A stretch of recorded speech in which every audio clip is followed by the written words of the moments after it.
আসসালামু আলাইকুম প্রিয় ভিউয়ার্স। যে আজকে আমি আপনাদের যে বিষয়টা দেখাচ্ছি যে সনাতন পদ্ধতিতে রসুন রাখা হয়েছে, আপনারা দেখতে পাচ্ছেন।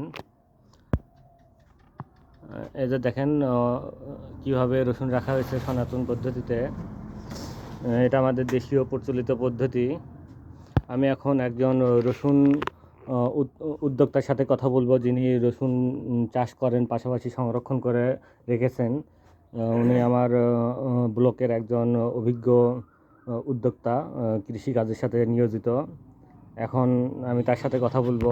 আসসালামু আলাইকুম। ওয়ালাইকুম সালাম। কেমন আছেন? ভালোই আছে স্যার। আপনার নাম কি? মোহাম্মদ ইসরাইল হোসেন। ইসরাইল হোসেন।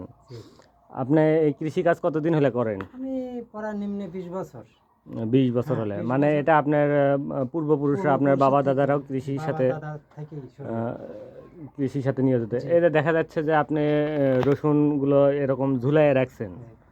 এভাবে কতদিন রসুন রাখা যায়? এটা রসুন যতদিন লাগানোর আগ পর্যন্ত রসুন রাখা যায়।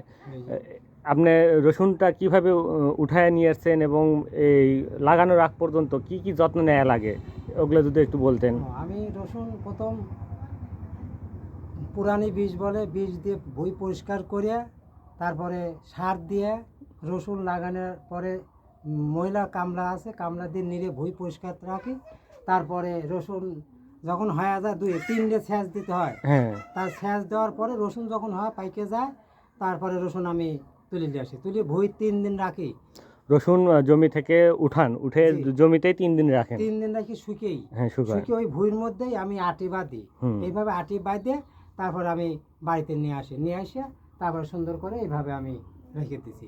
ঘরে জানলা দরজা খোলা থাকে, বাতাস লাগে, আর ওই লাগানোর আগ পর্যন্ত আমার রসুন আবাই থাকে, কোনো সমস্যা হয় না। এর ভিতরে কোনো কীটনাশক স্প্রে বা কোনো ছত্রাকনাশক স্প্রে করা লাগে না? কোনো কিছু তো করা লাগে না, কিন্তু ওই 2-1টা দেখা যায় নষ্ট, ওটা ওই ভুঁইর যেরকম সমস্যা, ওই সমস্যাটা এখানে এসেই হয়। একটা জোপায় 2-3 নষ্ট হয়, এরকম হয়েই থাকে। সেটা আপনি কিভাবে বুঝতে পারেন? ওটা যখন কাটার সময় ঠিক পাওয়া যায়, তারপরে মাঝে মাঝে আবার করে হাত দিয়ে দেখি নরম হয়েছে, এটা ওরা টান দিয়ে বাইক। তার মানে নিয়মিত পরীক্ষা করতে হয় যে রসুনগুলো কি অবস্থা আছে দেখা লাগে, টান দিয়ে বাই করবো এইভাবে। আপনি এটা কতদিন পর এই পরীক্ষাটা করেন যে রসুন ঠিক আছে কিনা?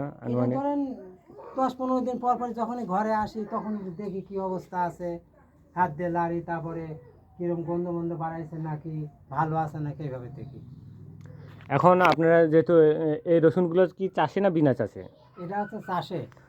চাষে যেহেতু করেন, চাষে এবার যেহেতু দাম তুলনামূলক একটু কম, তারপরেও বিনা চাষে আপনাদের রসুনে কীরকম ফলন হয়? ফলন আমার এদিক মোটামুটি 30 মণ হারে, ভালো রসুন হলে 30 মণ। 33% 30 মণ? 33% 30 মণ, 1 বিঘা 30 মণ। এতে করে এবছর যে এখন যে বাজার মূল্য, সেই হিসেবে আপনার লাভের পরিমাণ কেমন, মানে বিঘা প্রতি কত টাকা লাভ আসতে পারে? বা ধরেন নিজের জমি, নিজের সাথে কামলাটি খাটাই, নিজের বেতন, মোটামুটি আমার লাভ ধরেন 50,000 টাকা 1 বিঘে লাভ আসবে। 1 বিঘায় 50,000 টাকা আসবে, কারণ নিজের জমি, নিজের বেতন, খালি হচ্ছে সারটা আর সেচের টাকা। এটা আপনার। আর যারা একটু ভালো করছে, যাদের একটু ভালো হয়েছে, তাদের আরো বেশি লাভ হবে। যারা জমি কট নিছে, তারা তো নিজেরাই জমিতে সব তোলে, কামলালে তোলে তখন একটু কম। হ্যাঁ, এখানে এই ঘরে অনেক রসুন দেখা যাচ্ছে। আনুমানিক এখানে কি পরিমাণে রসুন আছে? এখানে নিম্নে 25 মণ রসুন আছে। 25 মণ? আমার প্রতি বছর মাপারি আছে, তো এবারে নিচে দিছি, সাইডে দিছি, এই জন্য বারে 25 মণ থাকে। এবার এই সাইডে আরো কাটতেছি, মণ 25, নিম্নে 25 মণ, নিম্নে ওপরে সব গাছে হয়েছে। তো